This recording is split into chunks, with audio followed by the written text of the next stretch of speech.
Hello guys, ഞാൻ ഈ ടാറ്റ പറഞ്ഞു പോകുന്നത് ഒരു ട്രിപ്പ് പോവാണ് കേട്ടോ. അപ്പോൾ ഒരുപാട് ദിവസമായി ഞങ്ങളൊരു ട്രിപ്പ് പോകാനായിട്ട് പ്ലാൻ ഇട്ട് തുടങ്ങിയിട്ട്, പക്ഷേ അവസരം വന്നത് ഇപ്പോഴാണ് കേട്ടോ. അങ്ങനെ അതാ ഞങ്ങൾ പോകുന്ന വഴി നമ്മുടെ മാംഗോസ്റ്റിൻ വാങ്ങിച്ചിട്ടുണ്ടായിരുന്നു. അങ്ങനെ അത് കഴിക്കുകയാണ് കേട്ടോ. ഞാനും മോളാണെങ്കിൽ ഭയങ്കര ഉറക്കമായിരുന്നു. അങ്ങനെ അവൾ ഉറങ്ങി എണീക്കുമ്പോൾ കൊടുക്കാനായിട്ട് രണ്ടെണ്ണം ഞങ്ങൾ മാറ്റി വെച്ചിട്ടുണ്ടായിരുന്നു. അങ്ങനെ ഞാൻ എവിടെയാണ് പോകുന്നതെന്ന് പറഞ്ഞില്ലല്ലോ. വയനാട്ടിലേക്കാണ് ഞങ്ങൾ പോയത്. പോകുന്ന വഴിക്ക് ഫുഡ് കഴിക്കാൻ വേണ്ടി കയറിയതാണ്. നമ്മുടെ ആക്ടറായിട്ടുള്ള അബു സലീമിൻ്റെ സ്വന്തം ഹോട്ടലാണ് കേട്ടോ ഇത്. അങ്ങനെ അതാ ആ ഒരു ഹോട്ടൽ ഇവിടെ ഫേമസ് ആയതുകൊണ്ട് ഇവിടെ തന്നെ കയറി. പിന്നെ ഞങ്ങളുടെ കൂടെ ഉള്ളത് അരുണേട്ടനും മോനിഷേച്ചിയും അവരുടെ 2 മക്കളും കേട്ടോ. ഞങ്ങളുടെ ഫാമിലി ഫ്രണ്ടാണ് കേട്ടോ. അങ്ങനെ അതാ ഞങ്ങളിവിടെ ഓർഡർ ചെയ്തത് നമ്മുടെ സദ്യ ആയിരുന്നു കേട്ടോ. ഇവിടുത്തെ സദ്യ അടിപൊളിയാണെന്ന് പറഞ്ഞിട്ടാണ് ഞങ്ങളിവിടെ സദ്യ ഓർഡർ ചെയ്തത്.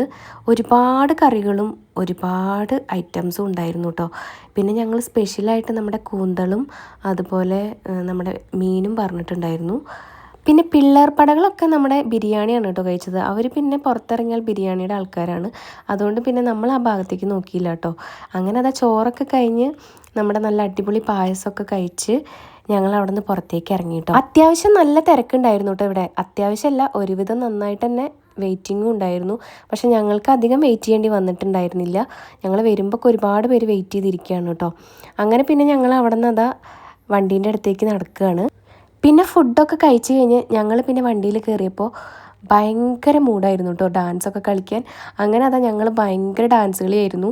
ഞങ്ങൾ പാട്ടൊക്കെ നല്ല സൗണ്ടിൽ വെച്ച് നല്ല അടിച്ച് പൊളിച്ചാണ് കേട്ടോ പിന്നെ പോകുന്നത്. അങ്ങനെ പോകുന്ന വഴിക്ക് ഇവിടെ ഒരു ഫേമസ് ആയിട്ടുള്ളൊരു ഹോട്ടലുണ്ട്. രവിയേട്ടൻ്റെ കട എന്നാണ് ആ ഒരു കടയുടെ പേര് കേട്ടോ.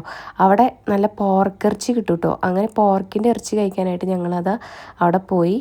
നല്ല ചൂടുള്ള പോർക്കിറച്ചിയാണ് തന്നത്. ടേസ്റ്റ് നോക്കാൻ വേണ്ടി തന്നതാണ്. നല്ല അടിപൊളിയായിരുന്നു കേട്ടോ. ഒരിക്കലെങ്കിലും നിങ്ങളിവിടെ വന്നിട്ടൊന്ന് കഴിച്ച് നോക്കണം. അടിപൊളിയായിരുന്നു.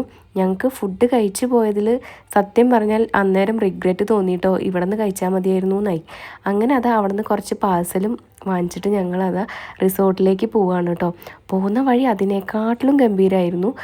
നല്ല കാടുകളുടെ നടുവിൽ നമ്മൾ ഇങ്ങനെ കാടിനെ നമ്മൾ ശരിക്കും ആസ്വദിച്ച് പോകുന്ന ഒരു യാത്രയായിരുന്നു കേട്ടോ ഈ ഒരു യാത്ര. അപ്പോൾ ഞങ്ങളുടെ വീഡിയോ ഇഷ്ടപ്പെട്ടാൽ ഒന്ന് സബ്സ്ക്രൈബും സപ്പോർട്ടൊക്കെ ചെയ്യണേ.